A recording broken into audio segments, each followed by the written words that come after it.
everybody, and welcome back to my show. Today I'm going to talk about why you should not follow your passion. Okay, sorry, I know that seemed a little aggressive, but I promise that is really good advice. I know what you're thinking. You're wondering, Carolyn, why are you telling me this? Aren't you always about following your dreams and making things happen and trying new things?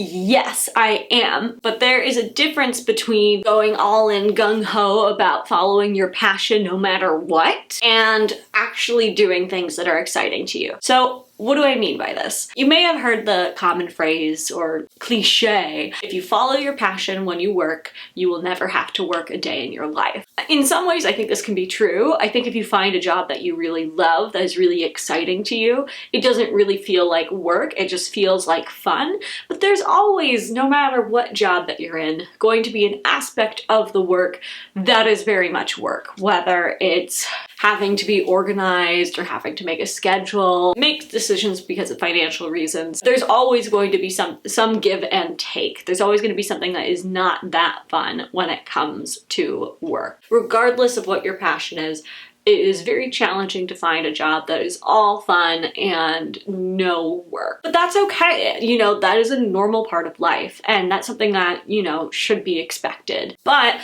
the reason why I am against following your passion like super gung-ho no matter what is because sometimes the things that we are passionate about aren't actually things that we want to do. The issue with the advice for following your passion when it comes to your career is the concept overall is just a little bit flawed. First things first, if you don't know what your passion is, you don't know what to do. You're just stuck looking around being like, cool, everybody else seems to be super passionate about everything that they do. They seem to know exactly what they want, and I'm sitting here being like, I like a lot of different things, but I don't really know what I want to do. And the reality is, most people don't know what they're passionate about, or they don't find out what it is until later, and that is totally okay and normal. But the advice of following your passion that we give to young people really kind of makes a dead end for people who don't know what they want to do. A second thing that following your passion advice doesn't really consider is, what if your passion, the thing that you always wanted to do, whether it's writing or painting, filming, dancing, whatever, sometimes the reality of working in the industry or the work itself isn't as enjoyable or isn't the part of the process that you find brings you passion. Additionally, you may find that the culture within the industry can be highly toxic. Especially in the arts, you've got a lot of people who are really enthusiastic and really, you know, want to follow their dreams and make it big and try to do all of these different things. Because of that, you get a lot of different types of people, and it gets really competitive, and sometimes people can get really nasty. And the third thing that following your passion doesn't really consider is what happens if either the dream job that you wanted no longer exists, or what if that dream work has so many people trying to pursue that job that the opportunities are so few and far between that it is statistically very challenging to actually do that type of work. As a young 20-something in New York, I ran into all three of these issues. I had grown up always wanting an incredibly creative career. I wanted to write, I wanted to film, I wanted to be a comedian, I wanted to act. I was super enthusiastic in all of these areas and decided that the route for me was to become a comedian. I was super excited, and I really made every effort that I could be the best comedian that I could be. I ended up making a lot of accomplishments that I was really proud of, but I also was miserable. There were very few opportunities that actually paid a full living wage. A lot of the opportunities I was taking advantage of were completely unpaid or could help you buy some lunch in New York. So it was financially a real struggle to try to pursue this. And basically, I was running into the situation where I couldn't figure out how to monetize my passion, and I couldn't figure out how to get the jobs that I really wanted to get. I even ended up getting an interview at BuzzFeed, which was incredible. It was incredibly competitive to even get an interview at the time, and was basically told up front that they thought I was great and they thought I had a lot of talent, but there were other people who were applying who had been doing this for 10 years and working random odd jobs. And so I was sitting there thinking, okay, I've built a pretty impressive portfolio. I'm starting to get some of these types of meetings, but I'm being told over and over again, you're not ready. We've got other people who've been doing this for a decade. I was feeling really stuck. In addition, I really didn't like the actual industry itself. I found that a lot of the comedians I was working with and a lot of people when I worked in advertising and things like that, there was a lot of people who were really, really depressed.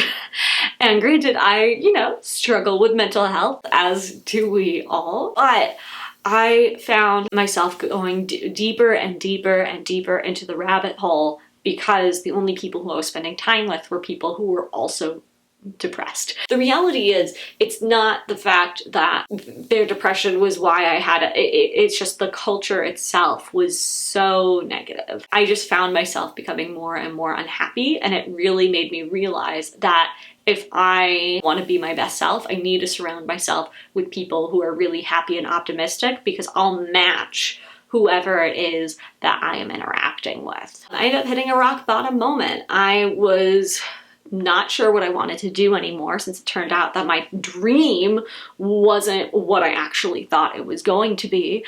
I didn't really see a path forward for me career-wise, and I no longer knew what to do. And then whenever I talked to people or had interviews in different industries, people would literally tell me, oh no, you should go follow your dream and go be a comedian. And I'm like, I really don't want to do that anymore, but it's the only thing that's on my resume. I don't know what to do. Somebody please help. So is there no hope? What are you supposed to do if you are running into this situation? This is my advice to you. I believe that to find a job that you love and a career that you love, that you need to take the time to go and follow what's exciting to you in that moment. Follow the breadcrumbs and see where that takes you. Something that I really believe, and that was a very big change in my mindset during this time period, was recognizing that passion is not necessarily the hobby that you've enjoyed or something that you've been really excited about for a really long time. Passion, and the passion that you want to look for when it comes to being in a job, is becoming highly skilled in something that you enjoy or something that you are really enthusiastic about. The other realization that I had during this period is that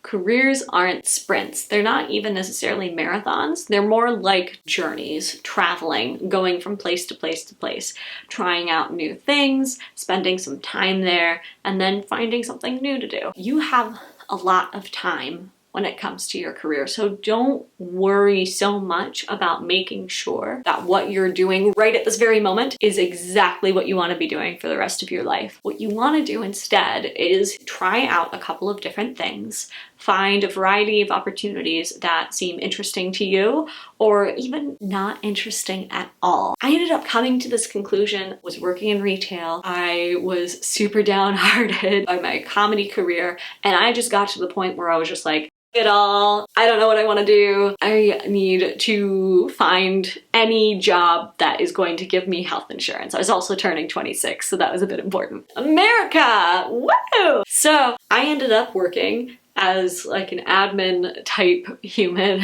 at a venture capital firm. It was something that was so out of my wheelhouse that I didn't even really know what to think of it. I was just like, great, a job.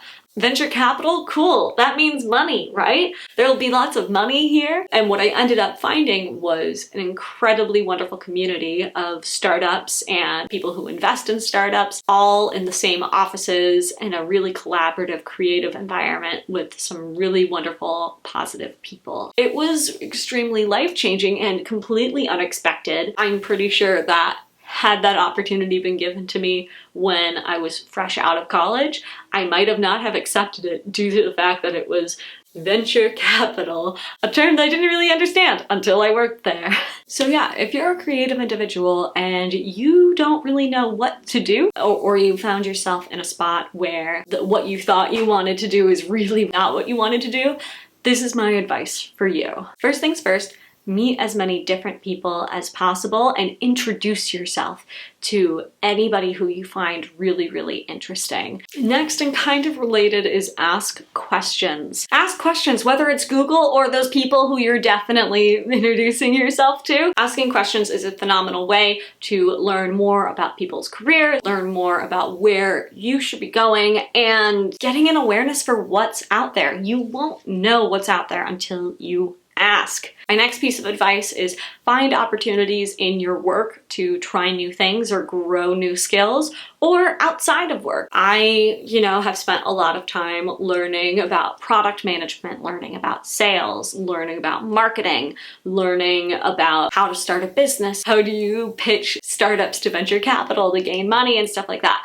All of these things are now things that are intensely valuable for me when it comes to doing this or working at a startup where I do now. Engage in hobbies that you love. You only get to live one life. It shouldn't all be about work. And a lot of these are great ways to meet people, learn new things, or simply to calm down a little bit, to chill out, and remember there's more to life than work. So engage in fun things.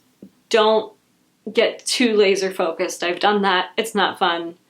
Live your life like a person. And finally, don't be afraid to search for opportunities that are totally out of your wheelhouse. I've now said this a few times. I'm adding this as the last segment here of pieces of advice that I have for you to make sure that you actually do it. Search for opportunities that are outside the box. Anything that you think that you can do.